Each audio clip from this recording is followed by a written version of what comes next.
اب سب حضرات کے سامنے پیش نظر ہے کہ زیارات معصومین میں معصومین کے فضائل، تاکہ ہماری سمجھ میں یہ آ سکے کہ زیارات معصومین آخر ہے کیا، اور ایک ایک لفظ جو معصومین کی زیارت کا ہے، جو معصومین کی زیارت میں آیا ہے، وہ اس لیے نہیں ہے کہ تم کسی مردے کی قبر کے سامنے کھڑے ہو کر کچھ الفاظ دوہرا کر چلے جاؤ، بلکہ وہ ایک ایک لفظ تمہاری دنیا اور آخرت کی نجات کا ضامن ہے۔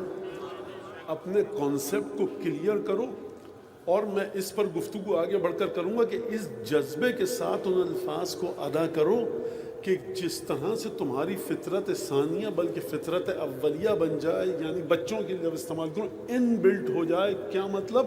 بچہ جب روتے روتے سو جاتا ہے اور جیسے ہی اس کی آنکھ کھلتی ہے وہ ماں کو ڈھونڈتا ہے۔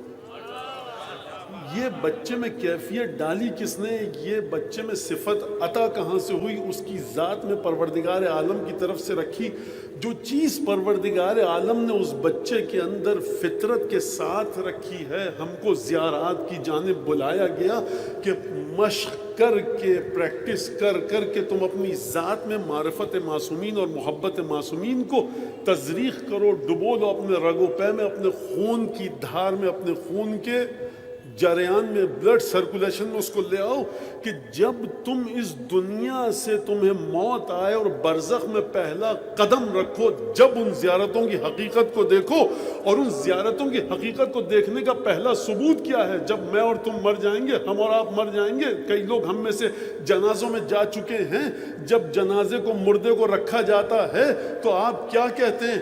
آپ کہتے ہیں کہ اسمع افہم، اسمع افہم، سمجھ سن، سمجھ سن۔ ارے کہاں سے سمجھ، کہاں سے سن؟ یہ مردہ ہے۔ تو جواب آئے گا یہ مردہ اور مردوں کی طرح سے نہیں ہے، یہ ان کا مردہ ہے جو وہاں رہ کر بھی اس دنیا میں حیات بانٹتے ہیں۔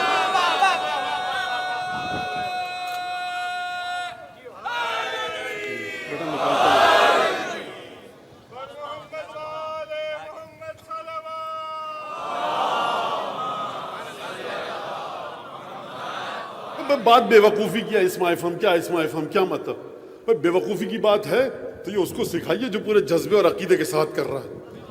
اگر کوئی اور نام وہ لے لے تو یہ آیا کہاں سے؟ یہ آپ سمجھتے ہیں مذاق ہے؟ 1400 سال کی محنتیں ہوئی ہیں، اس کے بعد آپ کے اندر یہ صفت آئی ہے، اور پھر آپ کہتے کیا ہیں؟ اذا اتاک الملکان المقربان وسألک عن ربک وعن امامک وعن نبیک وعن کتابک وعن قبلتک۔ جب دو فرشتے آئیں اور تجھ سے پوچھیں کہ تیرا رب کون ہے، تیرا امام کون ہے، تیری کتاب کیا ہے، تیرا قبلہ کیا ہے، تو یہ بتانا۔ خوب توجہ کیجئے گا، یہ مر چکا ہے، زندہ تھا تو دینیات کلاسز میں جاتا تھا تب سمجھا دیتے۔ کہا کہ نہیں، یہ ظاہری لحاظ سے مر چکا ہے، لیکن یہ نام ایسے ہیں کہ جب ان ناموں کے ساتھ اس کو دفنایا جائے گا تو میرا عقیدہ یہ ہے کہ یہ سن بھی رہا ہے، سمجھ بھی رہا ہے، اس لیے شان ہلا کر اعلان کیا جا رہا ہے۔ اور پھر 12 اماموں کے ناموں کا اعلان کیا جائے گا کہ دیکھو بتانا کہ پہلا امام میرا یہ، دوسرا یہ، تیسرا یہ۔ اور گھبرانا مت، یہ جو 12 امام ہیں، نعم الائمہ، یہ بڑے بہترین امام ہیں۔